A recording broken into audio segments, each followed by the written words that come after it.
to the German Climate Pavilion at COP29 in Baku. Germany.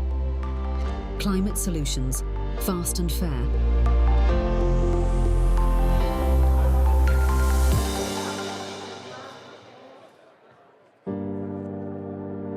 Good afternoon, everybody. My name is Andris Piebalgs. I am chair of International Methane Emission Observatory's Implementation Committee in my name, and Manfredis Kaltigirones, heads of IMEO name. It's my pleasure to welcome you all to the first ministerial meeting of UNEP's International Methane Emission Observatory, organized by Germany and the European Commission, key supporters of IMEO's mission to provide open, reliable, and actionable data to individuals with the agency to reduce methane emissions. We are honored to have with us today high-level representatives from a growing ecosystem of stakeholders supporting IMEO's efforts: governments, international organizations, industry, and civil society, and together acting on this crucial climate effort. At today's event, we'll present the new edition of IMEO's annual Ion Methane Report and its refreshed data platform, both of which demonstrate IMEO's progress in delivering data-driven solutions that are now ready to be used to advance the goals of the Global Methane Pledge and the Paris Agreement. But today's meeting is not just about presenting and celebrating IMEO's progress. It is also discussing collectively how to use the tools provided by IMEO to scale up and accelerate action and together build pathways toward impactful change. Let me briefly introduce the agenda. We will have 4 keynotes, then we will have 2 panels introduced by IMEO. And now it's enough from me. I give now the floor to Inger Andersen, Executive Director of UNEP, the real boss of IMEO. Inger.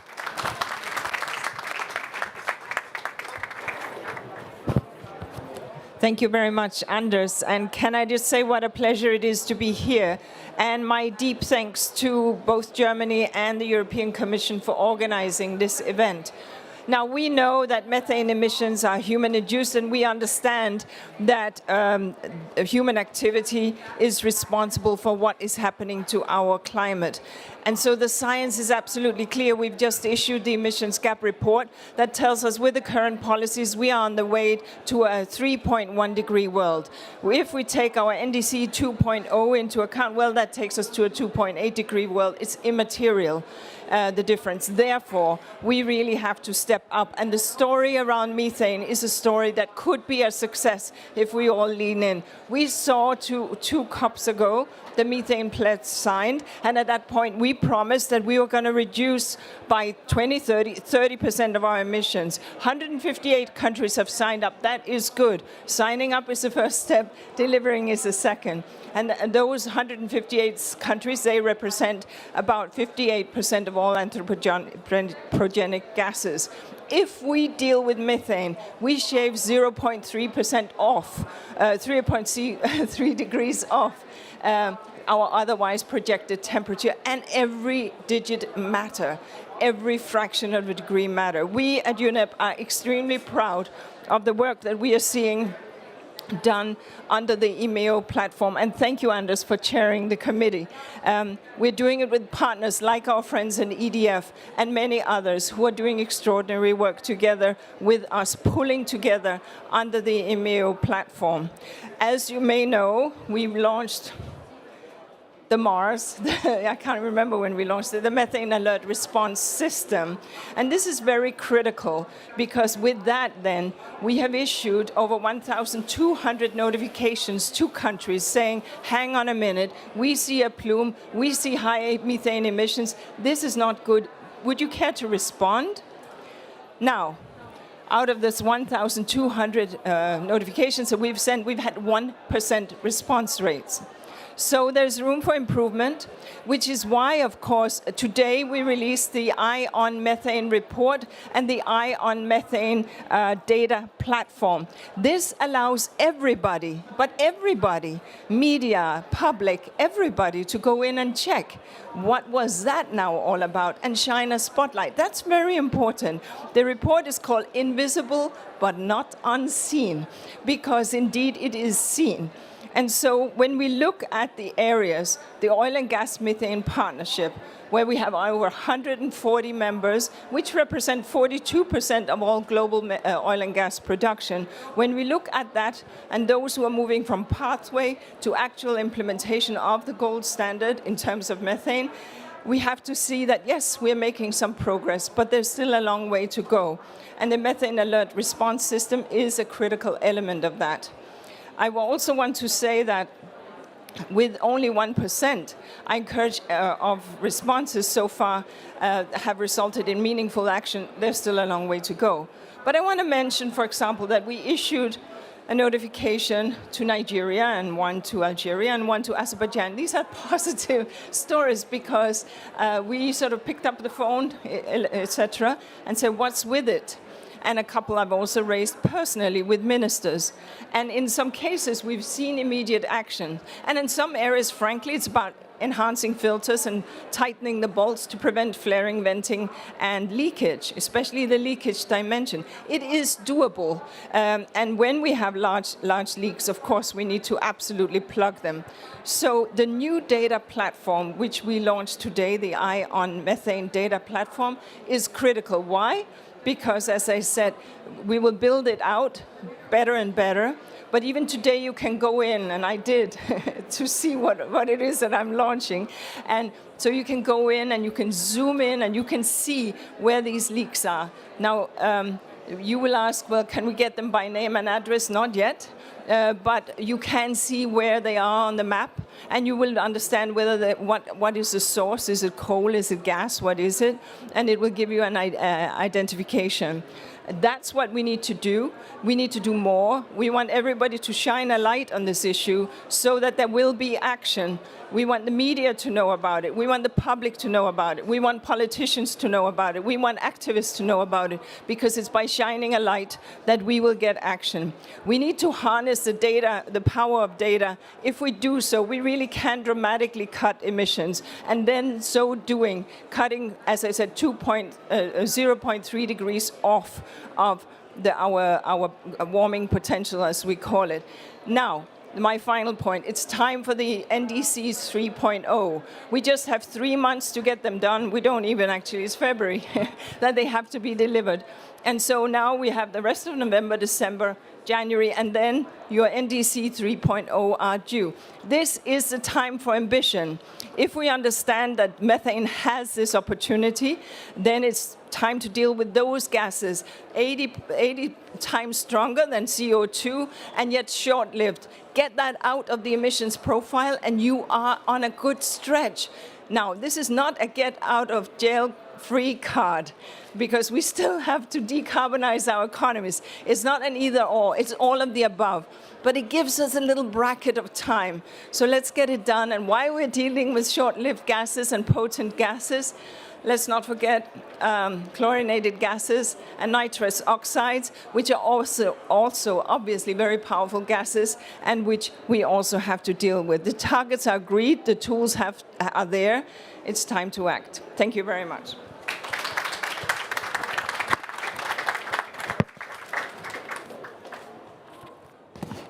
I would like now to invite Stefan Wenzel, Parliamentary State Secretary at the German Federal Ministry for Economic Affairs and Climate Action, for the keynote. Stefan.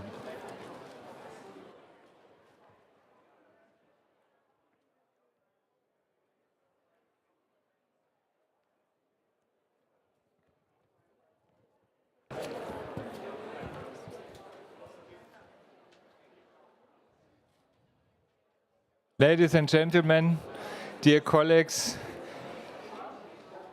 thank you for setting our vision for the work of IMEO, Mrs. Inga Andersen.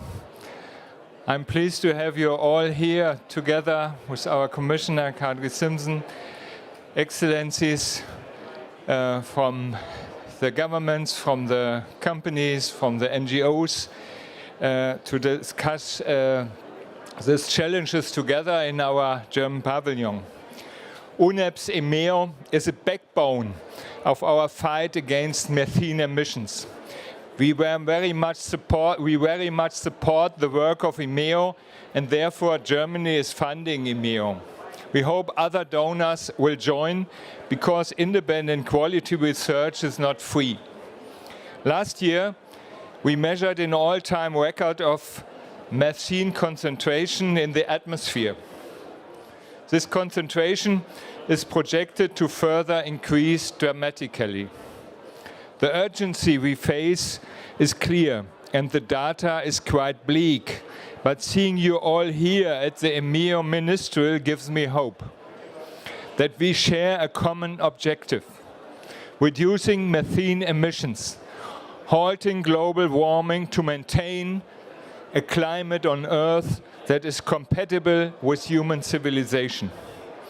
Remember, there is no business once it is 5 degrees warmer. Given the seriousness of our situation and the need for action, exchanging on what works is crucial. Thus, I would like to share 3 best practices. Let me start with the waste sector. Germany had a landfill ban for organic waste. For the last 20 years, organic waste has been diverted to biodigesters or is composted. Remaining untreated waste is incinerated. Second, Germany phased out its hard coal production and is utilizing all of the remaining coal mine methane from closed mines. With these 2 best practices, Germany has reduced its methane emissions by 90% in energy and waste since 1990.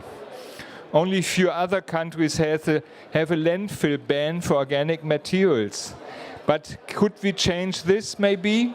It is vital that there will be no new landfills globally with organic waste, since every single truckload of untreated waste emits methane for decades. We are leaving our children with a methane bomb to clean them up. Germany has proven a landfill ban works. It creates jobs. It creates also valuable bioenergy.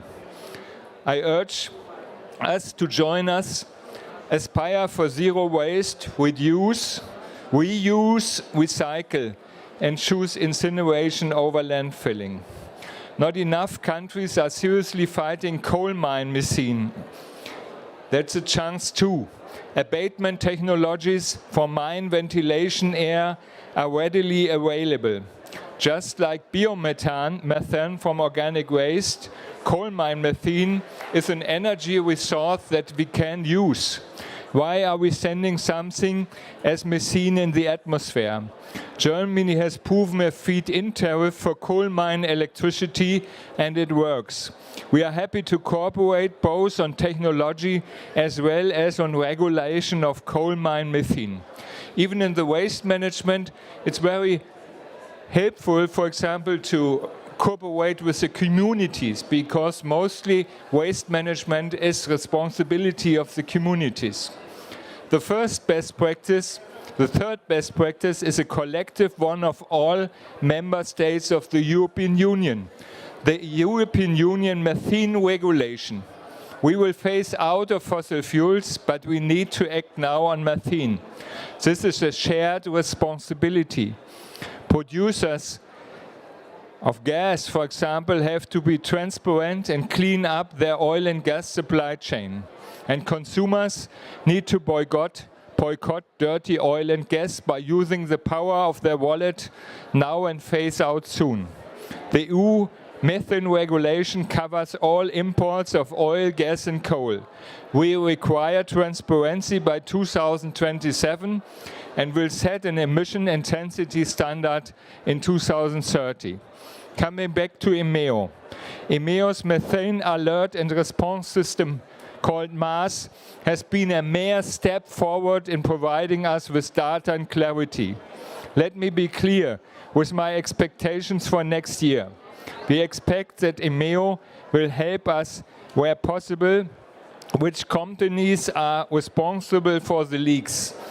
And we expect oil, gas and coal companies to fix their leaks. To quote what John Kerry said at last year's COP, "You can run, but you can't hide."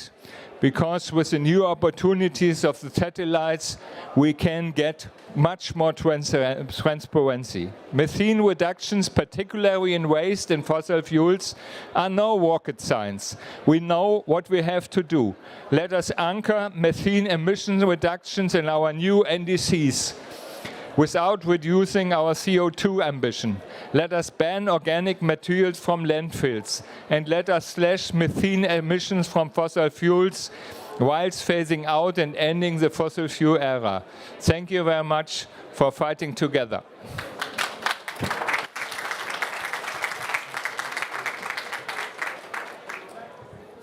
Well, now I have the honor to invite Kadri Simpson, EU Energy Commissioner, on stage.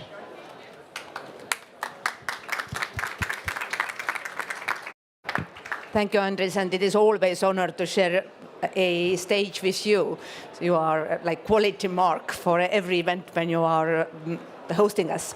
Ladies and gentlemen, it is also a great honor to welcome you to the first ever ministerial of the UNEP's International Methane Emissions Observatory. And first, let me thank Germany for being our co-host for this important event. This truly reflects our commitment. And Germany, as you all know, is also a Global Methane Pledge champion. So it is difficult to believe that IMEO was only launched 3 years ago, because so much impressive work has been done already. The Oil and Gas Methane Partnership 2.0 has expanded to over 140 members, now covering 42% of global oil and gas production. And just last year at COP28, IMEO launched the Methane Alert and Response System and have already issued over 1,000 notifications, thereby catalyzing verified action to mitigate emissions.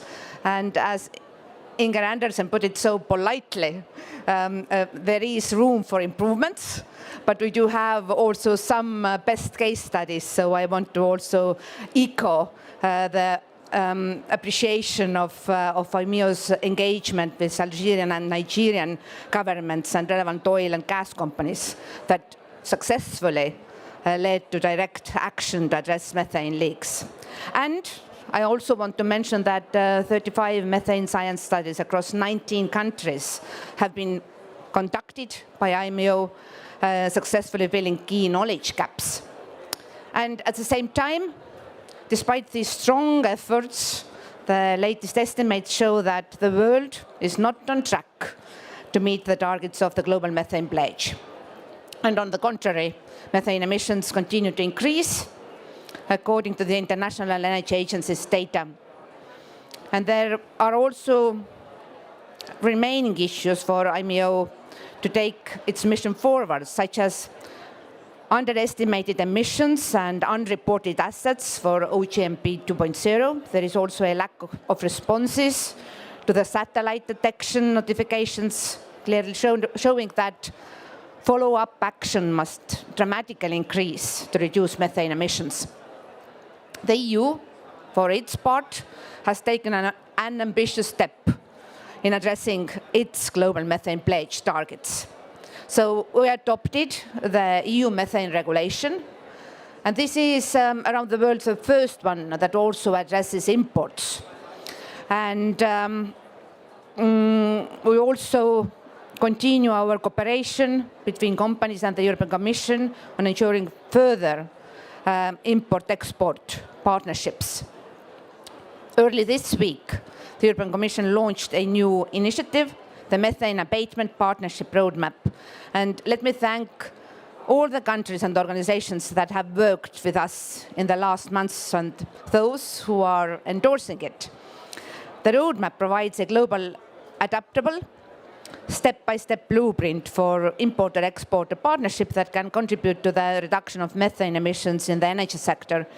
These partnerships will provide companies with political support to improve monitoring, reporting and verification abilities and mobilize the necessary financial investments to abate emissions.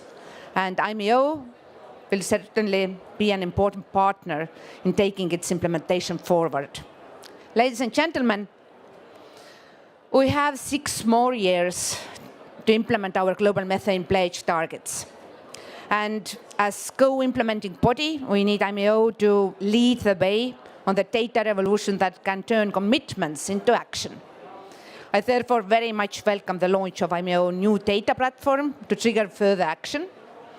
And I am also delighted to hear that IMEO is stepping up its work with a new steel methane program, providing a framework for reducing the climate footprint of the steel sector as the industry transitions to green alternatives.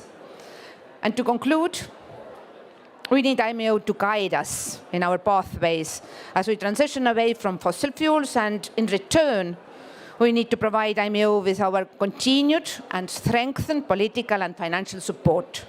IMEO is a global recognized body to go when dealing with methane emissions. I therefore call on IMEO donors, partners, and the broader international community to join in elevating IMEO's efforts and mission and make a collective effort in implementing methane reduction to meet our Paris Agreement commitments. Thank you.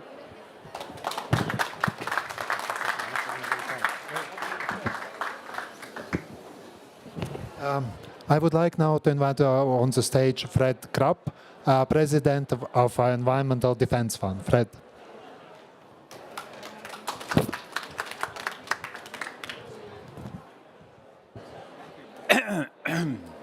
Thank you, Chair Piebalgs.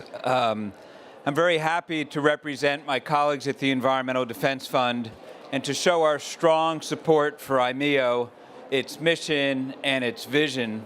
It's really an honor to be here today. IMEO is one of the most important things happening in the world to lower temperatures that we would otherwise see in the next decade. We know how important reducing methane emissions is. It's such an important opportunity to bring temperatures down from what they otherwise would be. And we also know that the oil and gas industry is one of the most effective and affordable ways to accomplish just that.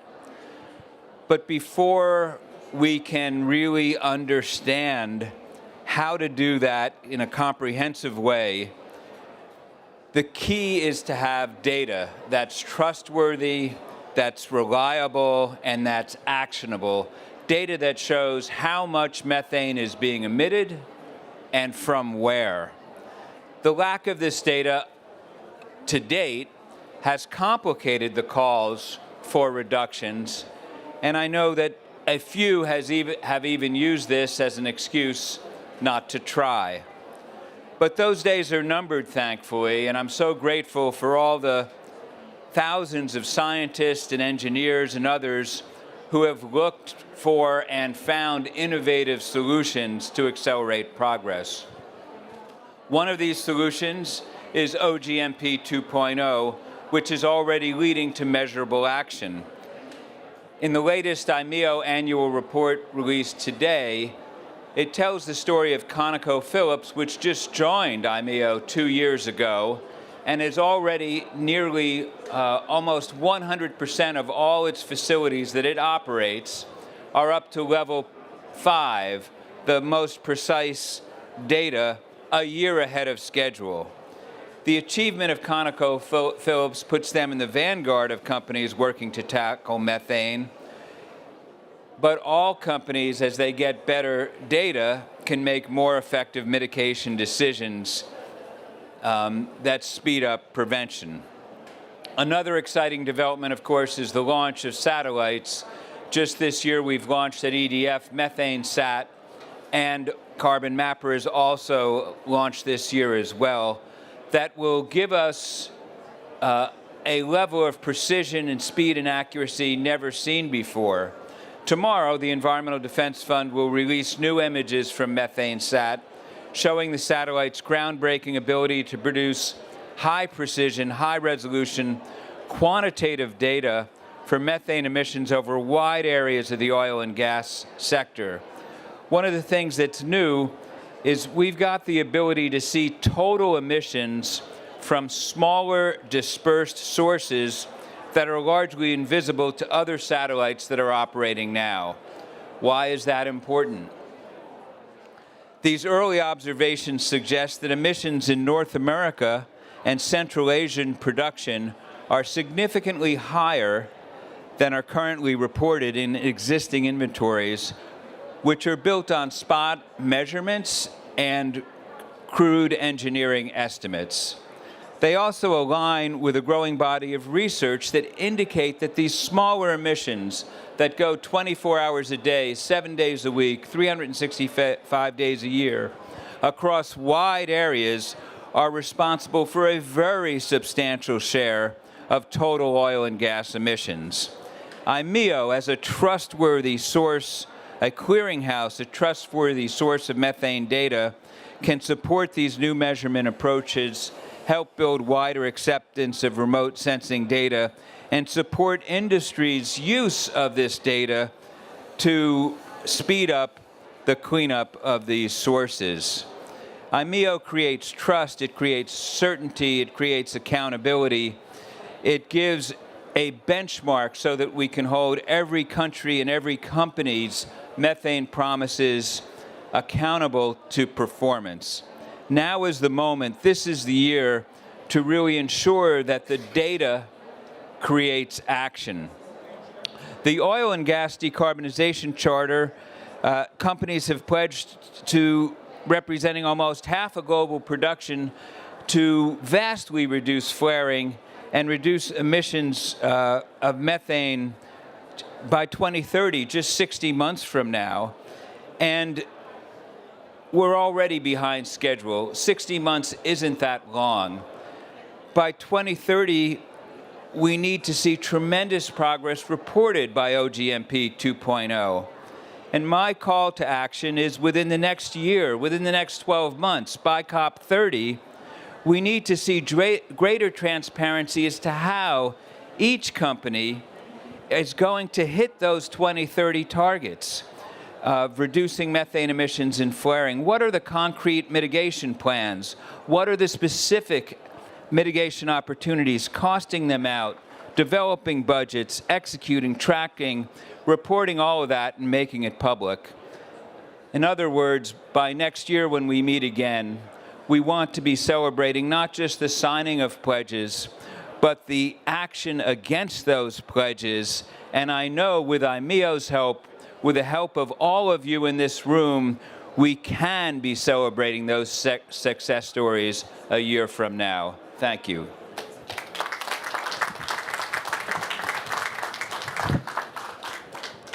Well, thank you very much for all these keynotes, inspiring keynotes. Now we can move to the first panel. Could I kindly invite on the stage the first panelists? Shinichi Kihara, Director General for International Policy on Carbon Neutrality, Ministry of Economy, Trade and Industry from Japan. Please. Patrick Pouyanné, CEO of Total Energies. Please. Marcelo Mena, CEO of Global Methane Hub. And Demetrios Papanasiou, the Global Director for the World Bank's Energy and Extractive Global Practices. To make the first panel more inspiring, I would like to invite Roland Coopers, lead architect of UNEP's IMEO, to present on focus on Mars and OGMP 2.0 and IMEO Ion Methane Data Platform. Roland, the floor is yours.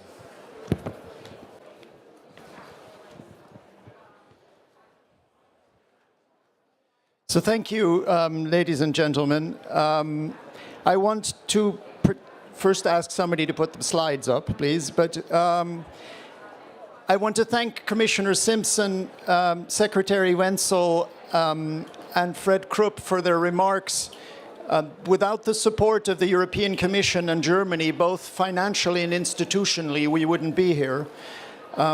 And without the support of EDF, and it's also always a consolation to know that individuals can make a huge difference.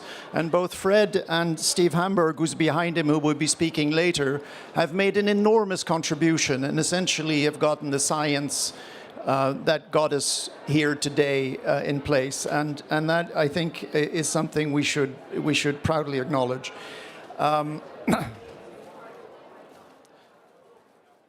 Okay. So, as Inger Anderson emphasized, this isn't an option, right? It's not about whether we deal with methane or whether we deal with CO2. UNEP's priorities with regards to climate are very clear. It's the ultimate decarbonization of our world, but it's also very clear from all scientific studies and simulations is that we cannot achieve the targets without tackling methane. And so that is what IMEO is squarely focused on. And this is both in terms of climate, but also in terms of health effect. So methane reductions are not only a climate necessity, but it's also an opportunity for immediate impact. So by far the largest opportunities lie in the oil and gas sector. And it's not because the oil and gas sector is necessarily the largest source of emission, but it's the one with the greatest degree of agency, knowledge, access to capital, and ability to move. And this is the reason that IMEO is focused on oil and gas first. As both Secretary Wenzel and Commissioner Simpson has emphasized, another great opportunity is the steel value chain. I don't have time to address it today. I just want to leave you with one thought, is that methane represents one-third of the climate footprint of steel, and it can be mitigated at less than 1% of a cost. More on that later. But back to the oil and gas sector. So OGMP has been leading the way and has grown very rapidly, as we've heard, as the flagship initiative on methane, and particularly to drive greater transparency and higher standards of data. And the expansion has been significant. We've gone from a small group of core companies to now 140 companies around the world, and we're signing up companies on a weekly basis now. And I sincerely hope that our ambition certainly does not stop at 40%. We need to get to 60, 70, 80% of the industry, and I believe that's possible. The map shows the footprint currently around the world, because the critical thing of OGMP is that it both covers operated and non-operated assets, and in that way it spreads its influence beyond the direct members to also engage the non-operated assets. But one of the vital achievements, which you can see on the pie charts on the left here, and this is one of the big ideas of OGMP, is to move the system from estimated emissions that are generally characterized by emission factors that have been measured somewhere someday, to actually measuring on-site what the emissions are. And these measurements must be at the scale where the agency lies to fix the emissions. And this is absolutely critical, because somebody needs to fix an emission, and so the data needs to be relevant for them. And so the data and the measurements are collected at the asset and the facility level, and then rolled up and reported to IMEO. And as you will see in the report that's launched today, we have defined a gold standard, which is referred to as level 5. And for this year, for the first time, a number of companies have achieved level 5 reporting, which is really where everybody should get to when you have reasonable assurance of what your emissions are. And let me assure you that the gold standard is not an easy standard to attain. Not all companies will get there immediately, and there's no shame in not achieving gold standard for a year, as long as you catch up and get there next year. And so this is an enormous leap in transparency, but it's only a start. We need to move from here. The second big initiative, and you've heard the key numbers of this, is Mars. We have many thousands of plumes, but have notified 1,200 of them, both to governments. And if it is attributable to an OGMP company, we've also notified the company. And here this again proves the value of OGMP is we know the people, and the reactions are quite strong and quite immediate. But the relationship with the governments clearly needs to develop. And so the disappointing number so far is that it's only 1% reactions. But those areas that are mitigated are a testament of what is possible. So a number of the speakers have mentioned the emission source in Algeria. Hassi Messaoud, for those who are familiar with it, has been an iconic emission source that we can track back at least a decade through satellite data. And it's been emitting a very large amount of methane. And I was in Algeria only 3 weeks ago, meeting with ministry and Sonatrach and all sorts of people, and we discussed this again. Obviously, it's no secret to the Algerians, but that is exactly the emission source that has now been eliminated. It is no longer visible via satellite. So that shows what could happen to the other 99% of the emissions that are on this chart. It's only our first year of operation, but I hope that next year we get very substantially higher results. A topic that Steve, after this panel, will go into in more detail is that measuring methane isn't easy. It isn't like sticking a thermometer into something. It requires multiple sources of data, multiple instruments, and you need to be able to integrate those multiple sources of data. And that's something we're starting to do and will continue to get better at, and Steve will share his insights on that.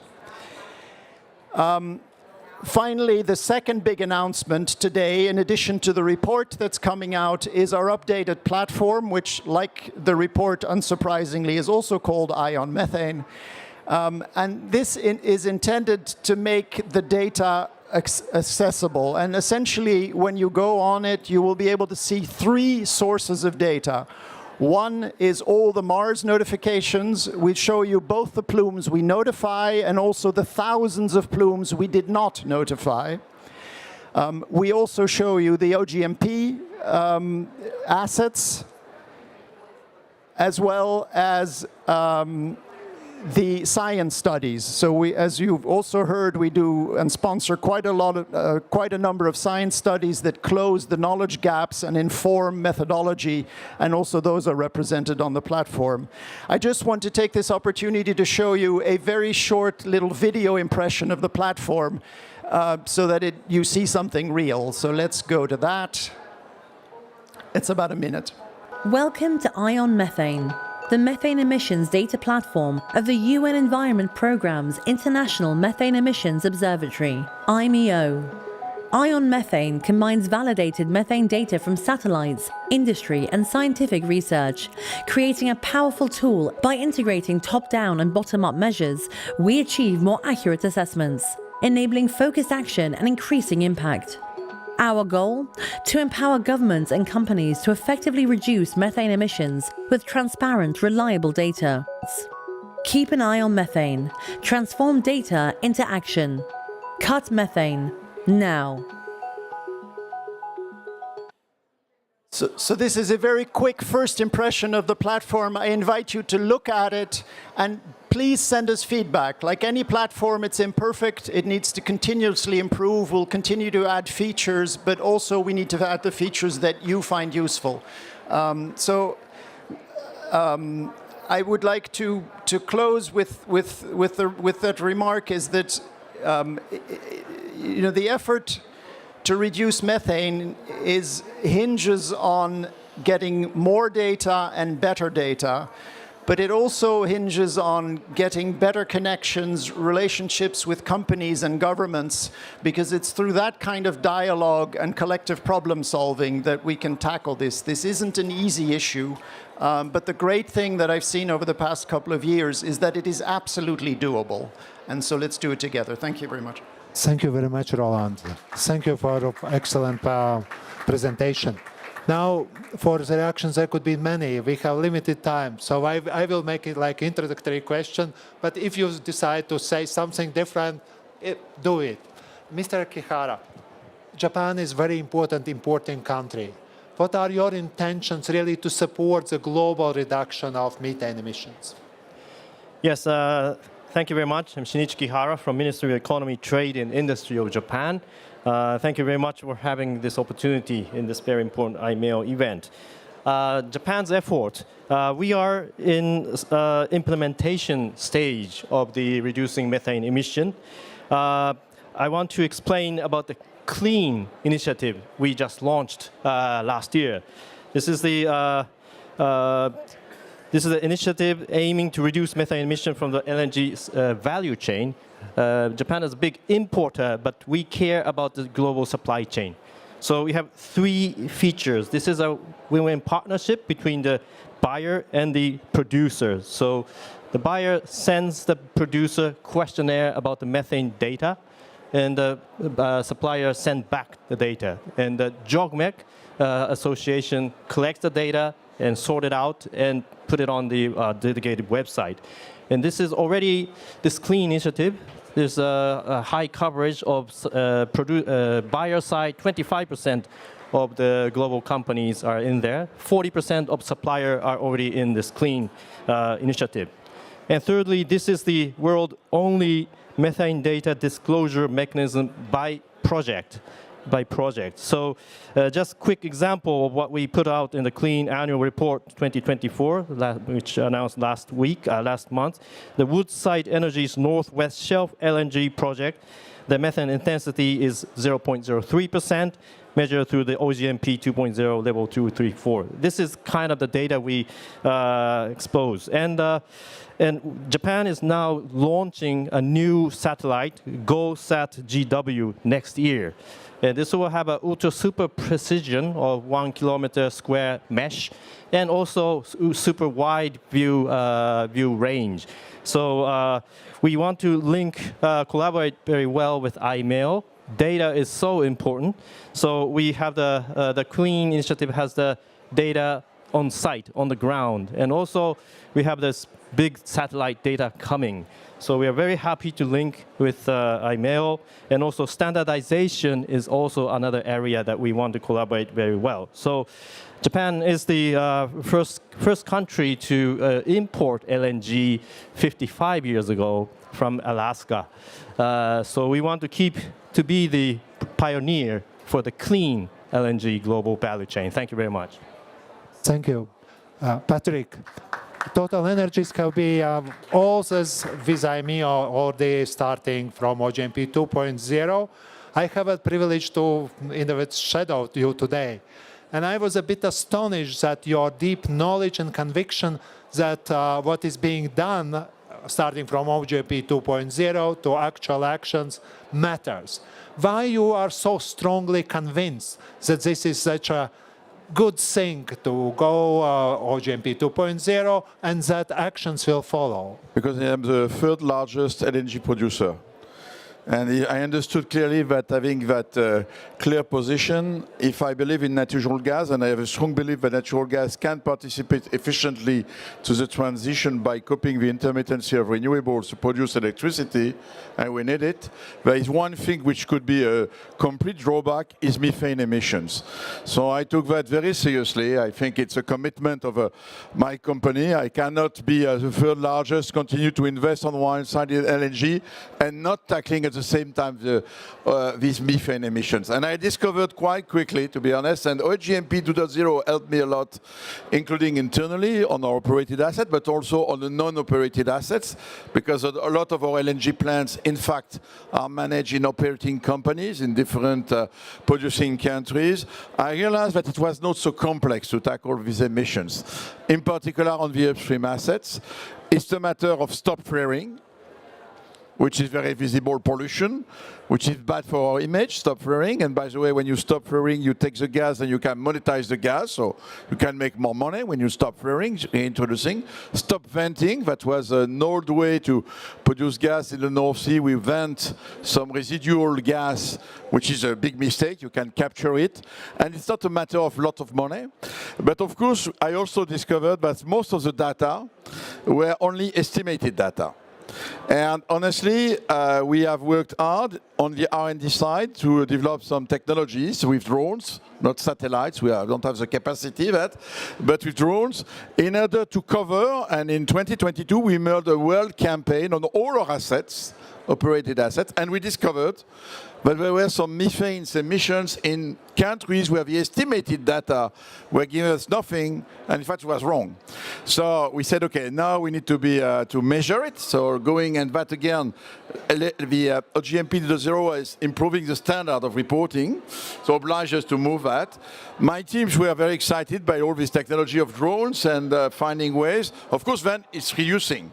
It's not just counting, you know, we have to reduce. So we set a target to ourselves when we discovered, and honestly, the investments to tackle these issues are not huge. Compared to what we spend, compared to people who speak about carbon capture and storage or developing renewables, I can tell you it's more money compared when I make the comparison. And so we said, okay, we can go and objective should be near zero methane emissions by 2030. With near zero means for us minus less than 0.1%. So then it's a question of detections. It could be even less than 0.005%, my figures.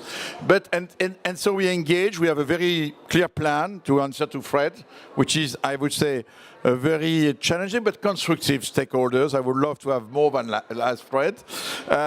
And we have planned asset by asset, where we execute the plans, including, for example, we discovered that or when we burn on the flare, the burning efficiency is not as high as we thought. And in fact, there is some methane leakage. So we worked on that, and in fact, we say, why do you continue flare? Can we have close flare? And it's possible even offshore. So asking this question, we find the answers, and I would say that's why we are so committed. For me, I strongly believe that renewable and gas together are the way to produce clean, firm power that we need for the world to decarbonize. And so we need to be consistent. That's the best point. Second point, I'm not alone. I am with other companies. I heard that you are expecting a lot for oil and gas companies. We are always responsible for things, a lot of things. By the way, it's only 25% of methane emissions, but we take it seriously. So we have these initiatives which have been launched last year in Dubai, the Oil and Gas Decarbonization Charter.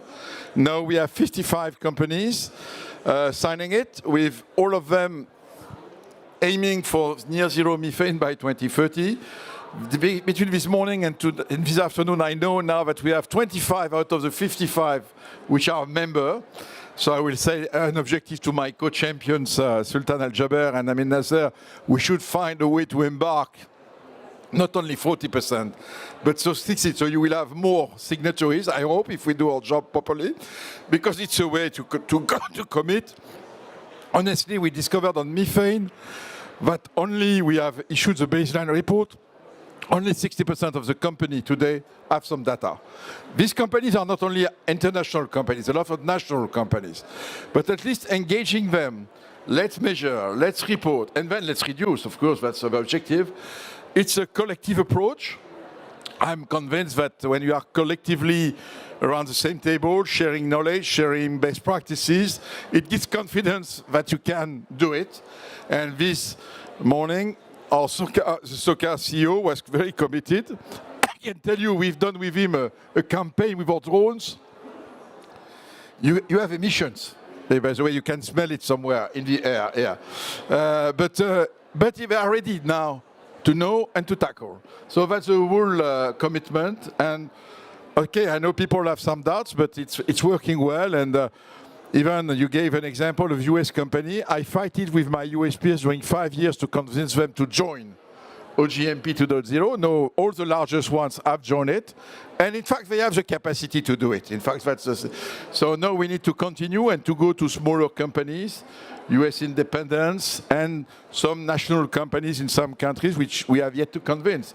So the more we'll engage, I think we can tackle. And from my point of view, it is easiest, the low-hanging fruit contribution for industry to climate change. In fact, this one, it's feasible.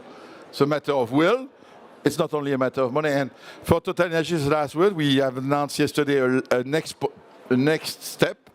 We have decided to equip by end 25 all our assets with real-time sensors.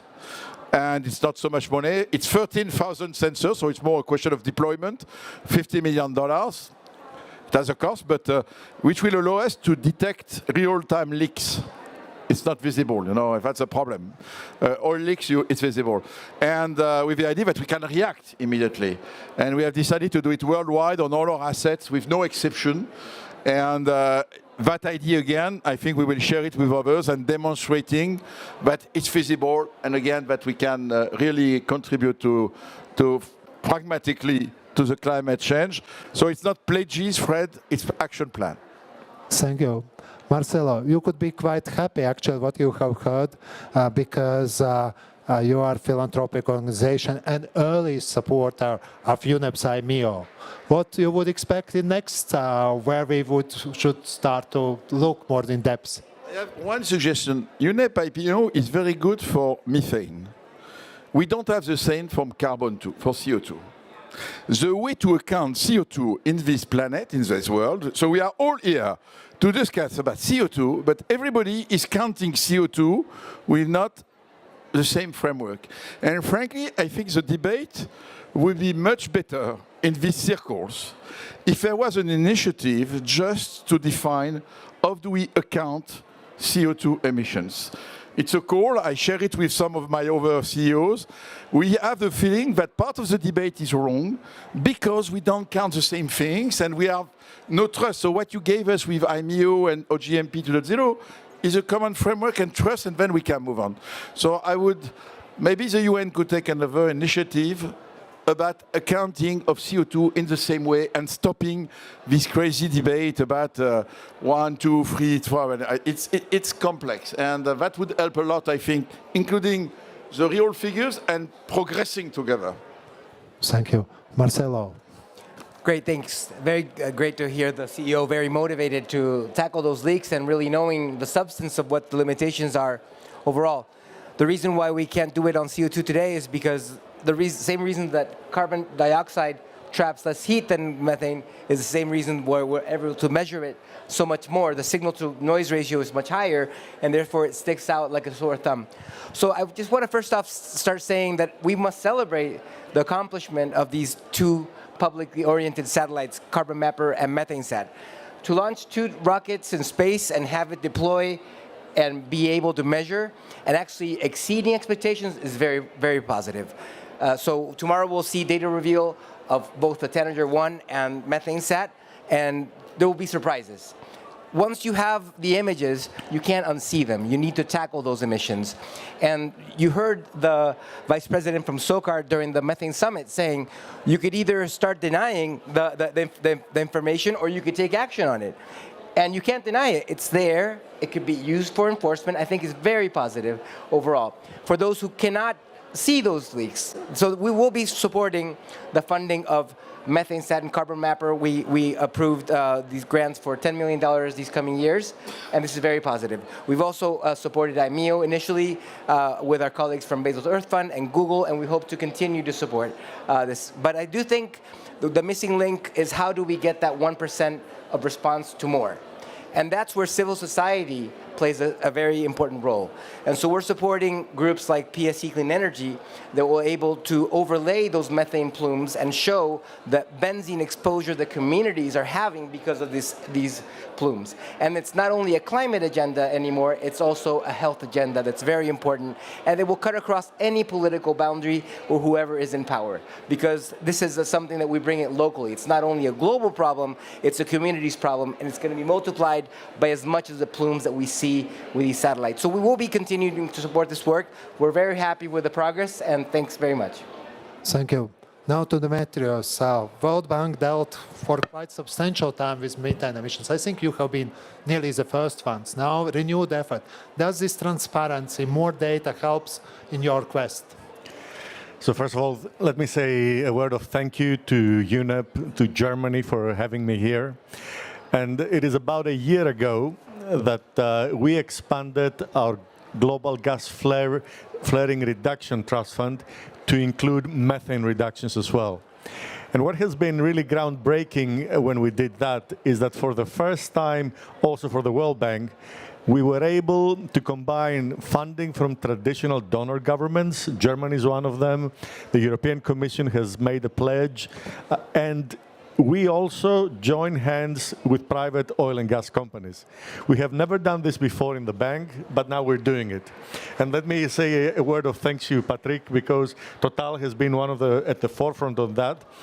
And the good thing is that Total especially not only provided funding for the GFMR, but we actually have one of their employees sitting in our offices in Washington so that we can quickly know what is the cutting edge of technology and what is the best knowledge and practices that Total has, and Patrick talked about them, so that we can quickly incorporate them and transfer them where we work. Now, this is the good news. There is, of course, a set of pretty bad news. And the pretty bad news is that more than half of the methane reductions from oil and gas are happening in developing countries. And the capacity of many of the national oil companies, the capacity of many of the operators to detect the leaks and to react on them is really not where it needs to be. And on top of that, many of these companies do not have the financial resources to invest, even if the return on these investments can be very high. And I think this is where the GFMR approach, our $250 million that were pledged last year, are coming in to create this link. So, you mentioned about what is the significance of actually knowing and measuring what exactly is happening. Our experience has been, and this is normal in this human nature, is that a lot of these companies know that there are leaks, but when engineers are asked about how much is leaking, their tendency is to say not so much, because it really is embarrassing. And then, we make engineering estimates, and the engineering estimates in practice tend to be well below what the reality is. And the result of that is that you cannot make the financial case to make an investment that will reduce the emissions and actually put a valuable product back into the system and not only save money and save methane from emission, but actually create a problem into a profitable opportunity. So I think what we're doing now, the reporting from IMEO, the data that we expect that we are getting increasingly from the Environmental Defense Fund, from the Carbon Tracker, this will help us to really have a much better conversation with decision makers, convince them that what is leaking is actually significant, and that spending money and putting an effort into capturing this methane and putting it into consumption, not allowing it in the atmosphere, will make a much stronger case. And it will make all the information towards a business case for investment. So this is what we try to do with the GFMR. It's still early stages. We have only been up and running for a few months for now, but we're making good progress, and we're working on setting regulations. And we're getting really good response increasingly from some of the countries that they know they have a problem, and they feel that with some support from the World Bank, some initial financing, they can create the business case for investment that will allow us to do more. Let me stop here. Thank you very much. I would like to thank the panel, and thank you. We could continue longer, but there is always time limited at COP. Thank you very much.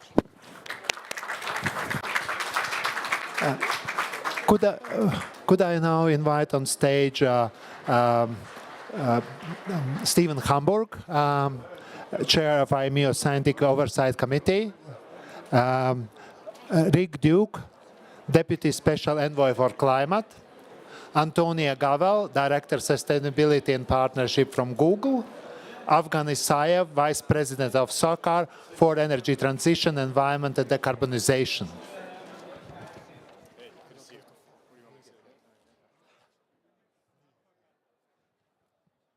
Well, I slightly changed the way how we will move. Rick, you first. Go first. Is this live? Yeah.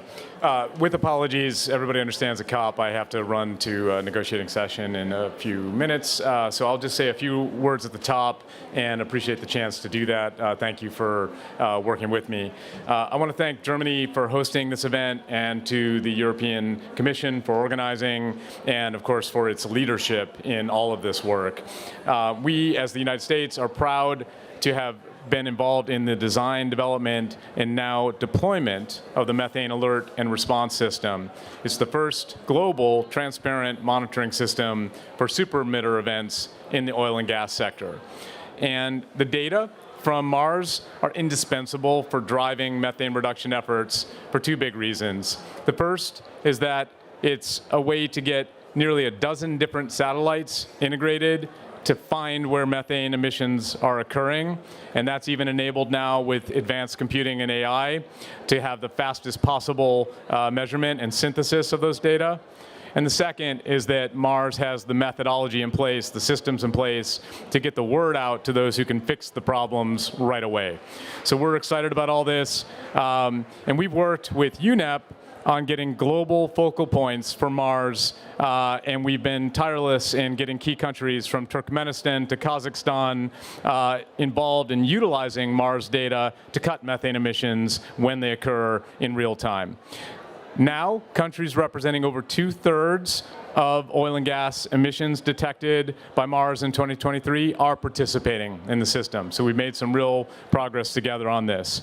And countries are putting this data into action. Just Tuesday this week at the US-China-Azerbaijan second methane and non-CO2 summit, Kazakhstan announced that it will strive to complete oil and gas methane regulations in 2025, including leak detection and repair. So the U.S. agencies, Environmental Protection Agency and the State Department that I work for with IMEO are working to get the United States geared to benefit from IMEO in implementing the U.S. oil and gas methane standard that was finalized and announced a year ago at COP28. And so we're excited about that potential domestically as well. And it's very encouraging that we have all this going to detect and mitigate these emissions. I'll just note that there are a couple things we need, both to do this work of Mars, but also to get standards to succeed. That's political prioritization of this, and we hope that the Global Methane Pledge and all the work that we do together at COPs and otherwise, the work at the Global Methane Hub, is putting this high enough on the agenda politically. And then we need budget and teams to actually do this work in the relevant agencies.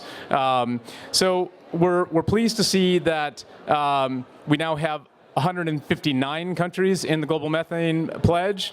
We also have over $250,000, forgive me, in the gas flaring and methane reduction partnership at the World Bank to help with getting countries on the right track quickly to set standards, to deal with super emitters, and to engage with tools like Mars. And finally, I just want to note that I've had the privilege to co-chair the board for the Climate and Clean Air Coalition on behalf of the United States government, and CCAC serves as the secretariat to the Global Methane Pledge. We've now got 100 countries developing national methane action plans, and we've got a new fossil fuel regulatory program to really advance this work on standard setting in particular. So I just want to note one last bit, which is this is not just about oil and gas. We also have coal methane to worry about and to address, and we're very interested in making sure that IMEO helps with that project, and very thrilled to see that there's movement now to get IMEO engaged in addressing waste and landfill related methane emissions as well. So we've got to do it all. We appreciate the work of IMEO colleagues, and really forgive me for having to run, and thank you so much for the opportunity to say a few words. Thank you. Thank you, Rick. It's always a pleasure seeing you, and thank you for support. Now, Steve, Now the floor is yours on methane data revolution and upcoming methane supply index. But anything you would say? When I try to track who is at the beginning of all this methane movement, I've started with Fred, and he said, look, this is the man that actually started this developments. Now what is ahead of us? Thanks for those kind words, Andres. And I want to reflect back. I had some remarks, but I'm going to build off of what we all just heard from all of the talks. One of the things that I think is quite amazing is the vision that we saw collectively talked about. Because we are seeing a real inflection. And I can't help but start with the notion, I was planning to talk about it. IMEO is a model of what we need to do to ensure we can make progress in reducing greenhouse gases. That's gases, not just methane. It's a model that we need to apply to other greenhouse gases, obviously CO2 most important. But as we think about where we are, we can't underestimate the role of the data revolution. I said similar things last year at COP, and I'm going to double down because I think it's even more true. In the next 2 years, we will have far more data on the missions, where they're happening, how much is happening, and how they're changing than we've ever collected in the entirety of history. So if we think about how long we've been fighting climate change and what we have learned over those decades, we will know far more in the next 2 years. We will have far more tools with which to drive those emissions down. We heard from Patrick about all the estimates they had in their company. Those estimates will now be backed up by empirical data. And every time we look, we find them to be different. Almost always, they're higher. Not always, but that is the dominant paradigm. So that revolution becomes key. And as Roland talked about in IMEO, what we need to do, and others did, is we have to integrate that data. Because if we have a whole lot of streams of data individually, it's very hard for people to understand what to do. But we have the tools. And IMEO is working really hard on ensuring that we can create a clear picture. We have really good glasses we're building so we can see things really clearly. That was not possible even a couple years ago. We can't underestimate how much progress we've made, but we still have a long way to go in that we need to act on. We need to bring that data into the public. And then ultimately, as was already discussed, we need the synergy. We need to bring that together with action, with government, that we heard the commitment here from multilateral organizations like the World Bank. We now have all the tools emerging for the vision of the change that we all demand and we need if we're going to affect the climate crisis. That gives me some hope. That makes a big difference. But the key here is that we have to act on that vision. I believe we can. I believe IMEO is at the heart of it. And I believe the commitments we heard today from governments, from the UN, from multilateral organizations is going to be the driver to see that vision. Tonia, Google has supported IMEO. We are very grateful to. But what is driving you, this methane data and Google? What is in common here? I think that was a perfect tee up for what's in common. So Google is, of course, an information and an innovation company. And exactly as you just laid out, I think the methane challenge is really about trying to bring all those different dimensions together. So one, it's about visibility, being able to see and identify where the leaks are. The second is to be able to map those. And ultimately, of course, to be able to take action, right? That's the goal. So that's one dimension, but also how do we apply analytics to a vast amount of data to be able to bring kind of increased real-time information and enable that progress. So this is, I would say, the intersection. And of course, Google has been committed to tackling climate change since its foundation, and we recognize the urgency of tackling near-term sources like methane as part of that global transition. And so that's really where we come in to this discussion. So indeed, through google.org, our philanthropic arm, really we've been proud to partner with many of the stakeholders in this ecosystem to really bring that vision to reality in partnership with many of those who we've seen speaking today. Last year at COP28, we did announce an increased investment of about 8.25 million, and I see Marcelo sitting here through the Global Methane Hub to be able to really support some of these players scale up some of those activities. So as you mentioned, we're really happy and proud to have deployed those funds since last year, and to see some of these platforms actually coming to life with about 3.25 going indeed to the work of IMEO through the Mars platform and also the ION Methane platform, because again, this integration of information, analytics, and data can ultimately bring us to action. And similarly, we also deployed about 5 million in support to Waste Map, which is really focusing on landfill methane emissions. And similar in concept, how do we bring visibility to those landfill emissions around the world to enable local governments to actually take action on those emissions at the end of the day?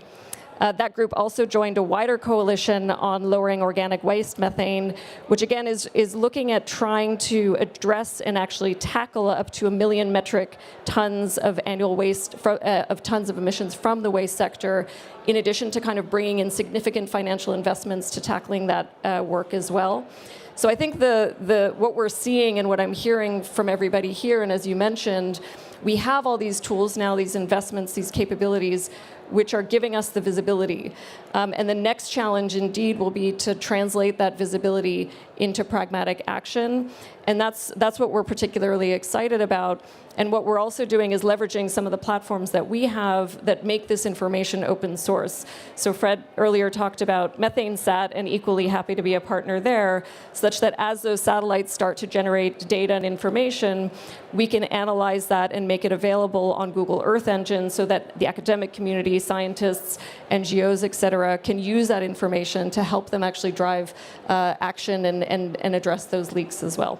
So proud to be a partner with many of you and look forward to continuing the collaboration on this important journey.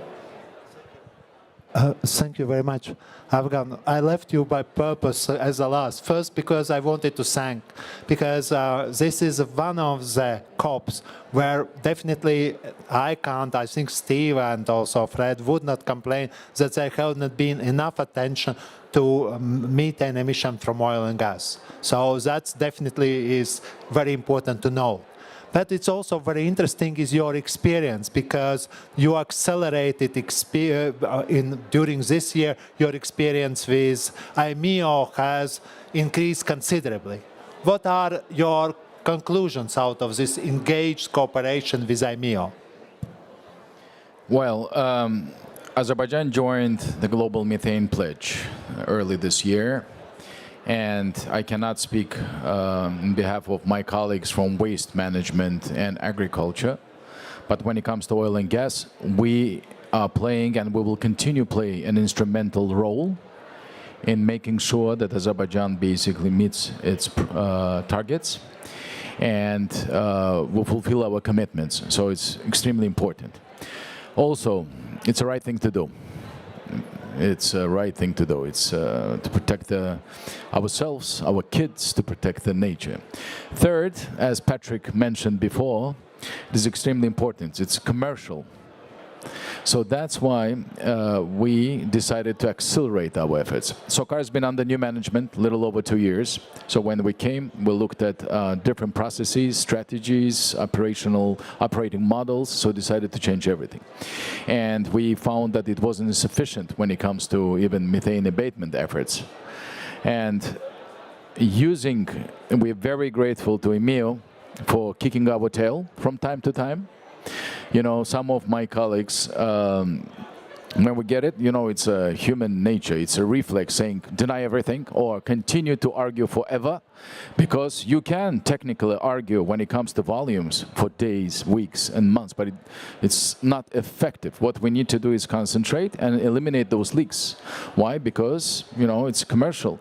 There is a valorization opportunity there. It's a low-hanging fruit. It's not that expensive to do it. So we did it. IMEO provides shames us, so provides certain pictures. After that, we actually, what Patrick said, we've been using Total's technology for quite some time. It's called OC technology. So we use their microsensors. We use them on our drones. So after those pictures, because they give you a pretty big area, then we start to actually zoom in and try to pinpoint the assets. And then we have ground measuring equipment, OGIs. It's not that complicated. They're available. We even teamed up with sniffers, so with them as well, to pinpoint exact leaks. So we were quite surprised. Now I will answer your question. We uncovered within a brief period of time. Also, in addition, IMEO has been very helpful, and we're very grateful. And also GHGSat, via the Oil and Gas Decarbonization Charter and Oil and Gas Climate Initiative, we joined the program. They've been also very helpful. 1,100 leaks. We are, it's little over 1 million tons of CO2 equivalent that was uncovered in a brief period of time. We were able, within 3 months, we are approaching 400 repairs. So much to be done. We hope that by the end of the next year, we will be able to eliminate it all. So it was massive, the result. Thank you very much. I'm slightly over of the time, so I wouldn't ask follow-up questions. Thank you very much. Big applause to you. Thank you. Thank you. So what's left for me is really to make conclusions, it's important really to thank the hosts of this event, Germany and European Commission, because that helped us to do this. Because, as I mentioned, it's the first ministerial, and it's really crucial. And today's meeting was very positive. It showed impressive progress made by IMEO because it was launched only in 2021. 3 years in international environment is very, very short time. It's really a lot of trust, and we have had also good incomes from some of the countries that we really been working a lot to make another step to support IMEO. It is important that IMEO definitely can't succeed in isolation. It depends on strong partnership, but we heard with SOCAR, also Total Energies, and also with the governments especially. So we would like to thank donors, the European Commission, the governments of Germany, US, Australia, and Canada, Global Methane Hub that is catalyzing funding from a variety of philanthropic institutions such as Bezos Earth Fund and Google.org. Your ongoing collaboration is essential. And I believe that next year at COP, as Fred, I hope, we could report real impressive data change for the better. Really, we have tools really to monitor it. We have equipment, we have protocols. We don't expect that everybody will improve immediately. But on methane, we really could do quite a lot on oil and gas, and we should start to do on coal, steel coal, and moving also in other areas where methane is being emitted. So thank you very much. Thank you, and have a good evening.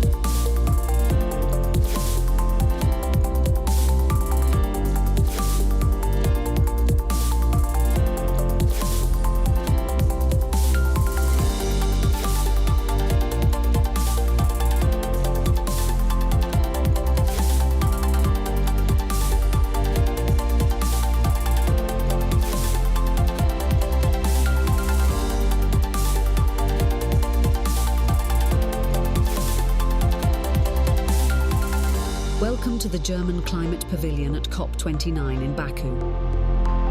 Germany. Climate solutions, fast and fair.